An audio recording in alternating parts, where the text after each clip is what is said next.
Welcome to Africa's Vision Network. Africa's Vision Network features cultural awareness, African cultural awareness, education, economic empowerment, religion, spirituality, and other issues focusing on the African world. We have a most interesting show, as we usually do.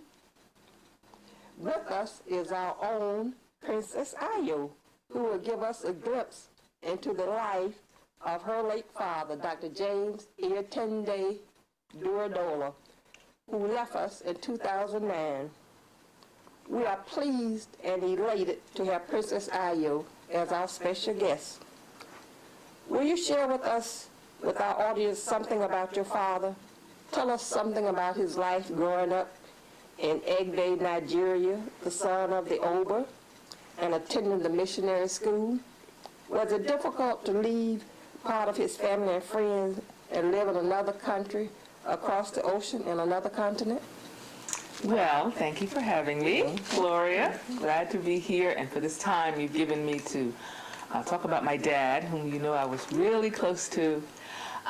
Dad was from Nigeria, and he was from the town of Egbe, like you said, and he came here to the United States, I think it was 1951, and I don't know if he was really sad about leaving home, but I'm sure there were moments that he really missed being at home. I know that, as an African, he was one of the very few Africans in the college that he was in. And so that must have been, tremendous for him to be probably one of the few blacks and one of the few Africans. And so the only time I remember them talking about Dad being sad was when his father died. And when the Oba, which means king, which was my grandfather, passed away, my mother told me how Daddy cried and cried. And so I'm guessing that, it must have been tremendous to leave home. But he was determined. He had a goal. Once Dad had a goal and he had a task, he followed through.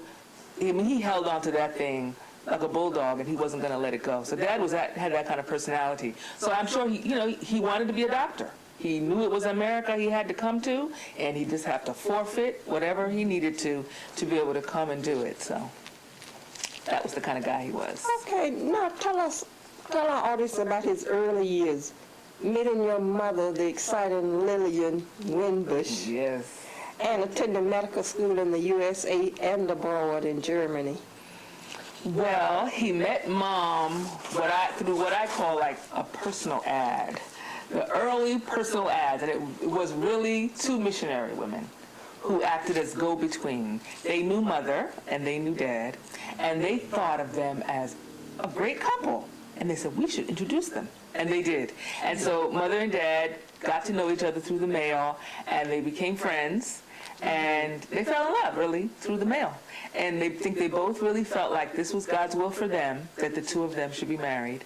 And I remember Mother said, and when she comes on, hopefully she'll tell more about this story, but that her mother welcomed him for one Thanksgiving. I think that was the first time she met him.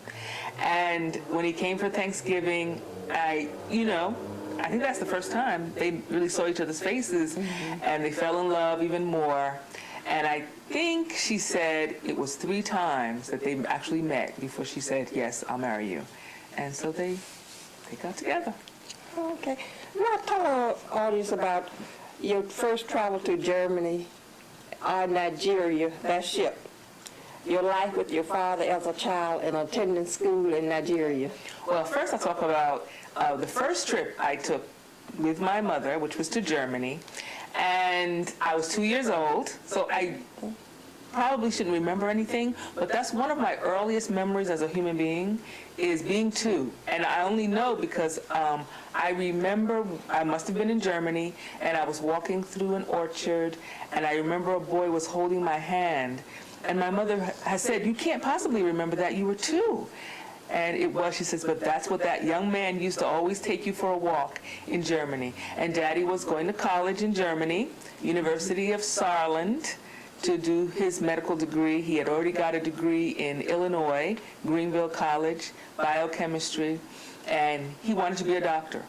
And I think there was a lot of opposition to him being a doctor because people found him to be a brilliant biochemist. And they thought this would be a shame for us not to have you as a biochemist. And he was like, but I want to be a medical doctor.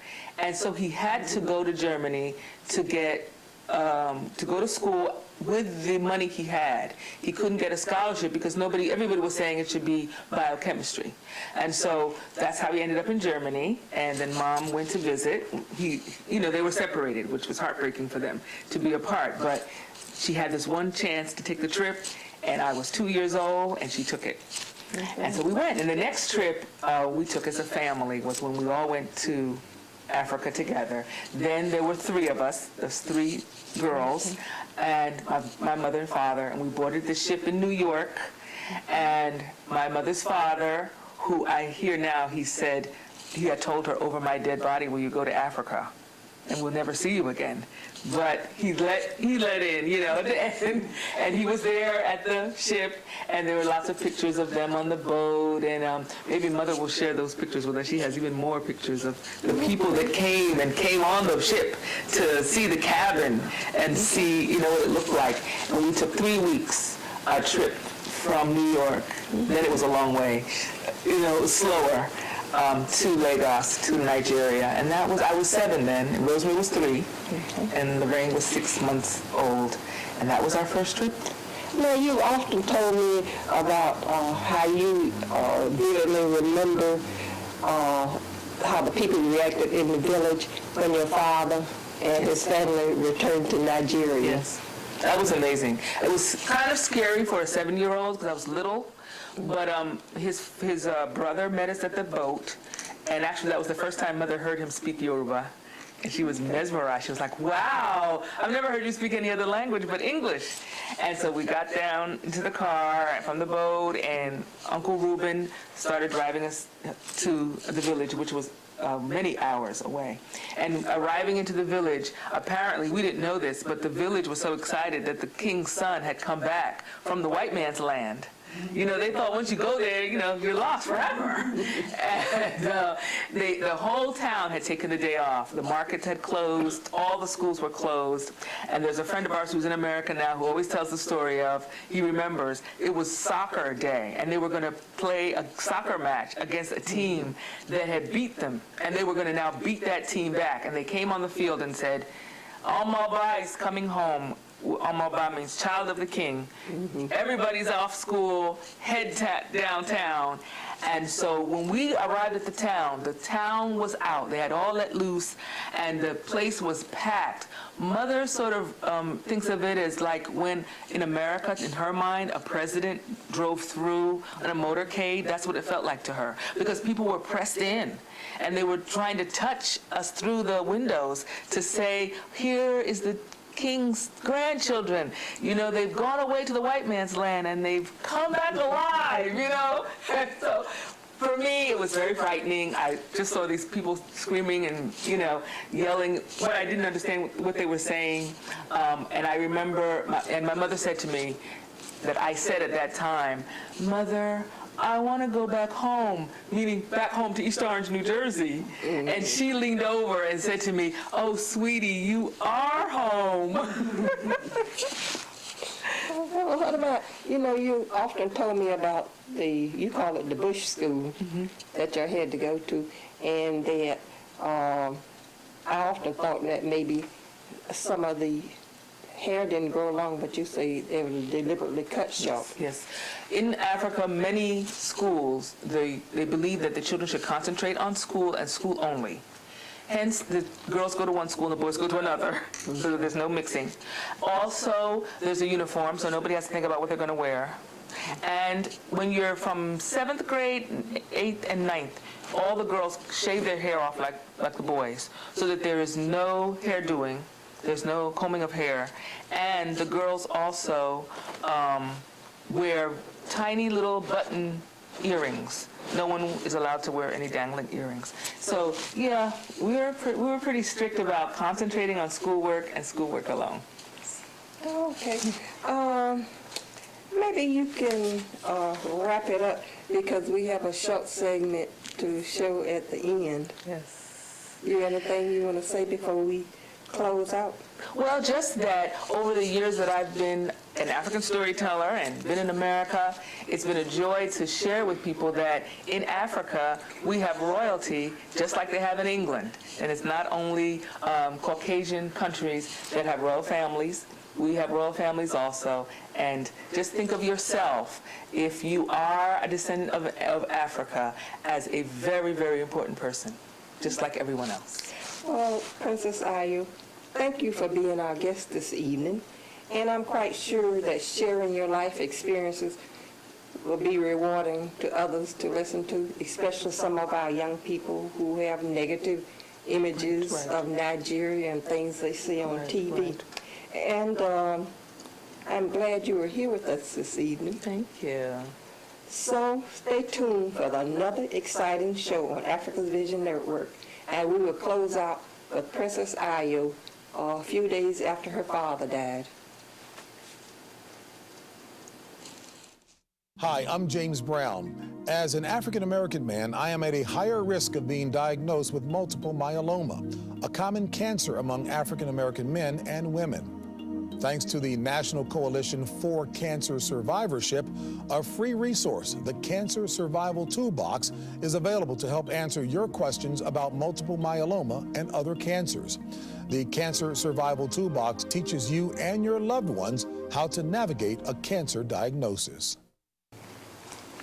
Ayu, what about telling our audience, not only was your father a medical doctor, but he was also a spiritual leader. He was. Dad was born again Christian, very, very proud of having given his life to Christ when he was, I guess he was probably 11, 12. He gave his life to Christ, took it very seriously like he took everything else. And mother was the same way. She gave her life to Christ when she was very young. And his life as a religious leader, I would say, was he didn't want to stand on ceremony. He really believed that the message of Jesus Christ was very, very simple. It was about love, and it was about Jesus showing you how much God loved you. So in our home, there were Bible studies. There were Bible studies for women. There were men. There was probably a Tuesday Bible study. There was probably a Wednesday Bible study. And there's probably a Friday Bible study. And besides that, when he first arrived in Nigeria, he was one of, I think, the very few black African men who were working at the University College Hospital. And he was a Christian. So that there were lots of students who were always coming in and out of the house. So that was sort of a ministry too, because they knew they could go to Dr. Durodola's house, and they called him daddy or uncle, and they called mother mommy. And they could come in and out of our house. There was no locked doors then. In and out, grab food off the table, and go. Or they could sit and say, my parents don't understand that I've become a Christian, and they're of another religion, and I'm having this great conflict. And mother and daddy could stop what they were doing and sit and counsel with them. Besides other little fun things that I noticed happening growing up, where couples who fell in love on the campus could come to our parents' house, and we sat on an acre of land, and daddy grew yams in the back and corn, and they grew really high. And those couples were allowed to court each other walking around the yard. So I remember looking out, and I'm like, who are those people? And mother was like, shh, just mind your business, while they got a chance to get to know each other. So it was quite a ministry. And coming to America, they lived at Lake Ann Community Center in Reston, Virginia, the last 13 years of his life. And he had a Bible study there every Monday night without fail. They were there, wheelchair bound or not, whether he was sick or she was sick, and she's still carrying it on today. Mother's still going on with that Bible study now. Every Monday she goes around and distributes the plan. She's a minister now, right? And she's a minister of the gospel now. Before he passed, she was ordained as a minister in the Baptist church. So he was always doing Bible study, and he was the chaplain of the University College Hospital in Ibadan, Nigeria, where doctors and nurses and patients could come and have Sunday morning service. And he was in charge of that as well. Okay. You want to give us another word? Another word, another great word. Well, I would say follow your heart, like Daddy did. And whatever you're determined to do, if you're for sure that's what you should do, go for it. Because if Daddy had not gone with all his might, we wouldn't have had the story of this great man. He wouldn't have done the cancer research he's done. He's got at least 26 medical articles that I found online about him. Dr. Durodola, you can go and Google him and read up about this great guy. So I would say follow your heart. Whatever you really, really want to do, go for it. I am Carol Ayo Durodola, the eldest child of Dr. James Iyetunde Durodola, and I will read his obituary. James Iyetunde Durodola, MD, PhD, was born in Egbe, Kogi State, Nigeria, West Africa, the second son of Oba Owojaye, King of Egbe. His early education was received in his home state and later at Wesley College, Ibadan, Nigeria. His professional education was culminated at Greenville College, Illinois, Bellevue Medical Center, New York, the University of Saarbrücken, Germany, and the University of Ibadan, Nigeria. He was the first medical doctor from Egbe. He contributed immensely to the growing body of knowledge in public and community medicine as a senior consultant in oncology at the University of Ibadan. He was research fellow at Harvard Medical School and the Sidney Farber Cancer Institute, Boston, Massachusetts. For the past 10 years, Dr. Durodola and his wife Lillian have faithfully taught a Bible study every Monday night at Lake Ann Fellowship House in Reston, Virginia. He leaves to gratefully celebrate his long life and his witness for his Lord and Savior Jesus Christ, his wife, Minister Lillian I. Durodola, daughters Carol Ayo Durodola, Rosemary Ebun Onkwe, Lorraine Ireti Durodola Alston, son James Iyetunde Durodola II, Esquire, son-in-law John Alston, and daughter-in-law Christina Durodola. Another son-in-law, Emmanuel Onkwe, is deceased. He is also survived by 8 grandchildren, 2 great-grandchildren, 4 sister-in-laws, Lorraine Brame, Elvira Williams, Anita Vivian Winbush, and Marion Winbush, and 1 brother-in-law, Robert L. Winbush, and many other relatives and friends in Nigeria, West Africa, and the United States of America. At his funeral, these were the words that I said on behalf of the family. What a man, what a man, what a mighty good man. Daddy would say, everything in mercy given. And that's how we're going to have to take it today. Daddy lived a great, full life. From his father's farm around the town of Egbe, Nigeria, West Africa, to the Christian mission school, to having his father crowned king when Daddy was a teenager, to finishing school at Titcomb College, becoming a headmaster, journeying to America. He had already lived a lively life, but then he experienced America with her grandeur, opportunity, and racism. He learned to barber his own hair when a barber shop in Greenville, Illinois refused to cut a Negro's hair. But it turned to his good, as all things do for those who are called by God, as his white classmates who admired him marched down to the barber shop to protest. The barber changed his views that day when he saw all those white kids coming. But by the time his friends returned to take him back to the barber shop, he had already learned to cut his own hair using a 2-mirror system. He often marveled in years to come at how much money he saved barbering his own hair, and then his son's hair, and even my son's hair. His exciting life was destined to continue as he met the enthralling Lillian Winbush, my mother. Now, I looked up enthralling in the thesaurus, as my mother taught me to make sure it was the right word. And when I looked up the word, there she was. Other meanings of enthralling were beguiling, action-packed, riveting, absorbing, engrossing, enchanting, alluring, gripping, fascinating. And for any of you that know her, you know that's her. Life would never be the same for Daddy again. And there would never be a dull moment. Their marriage produced us four, excitement all by itself. Then he went back home with all of us to his beloved Nigeria and received a roaring welcome from his people in the town of Egbe. The journey of being a doctor in Nigeria had begun. He became a well-known and an often requested surgeon. He studied to be an oncologist and used native herbs to research cures for cancer. Being noticed internationally and getting a World Health Organization grant brought him to the U.S. again. We all got to come and stay 2 years, and that was fun. Now at the top of his game as a doctor, scholar, and researcher, with a PhD in medicine, and with his research being studied around the world, all that was left for him to do was be the head of something.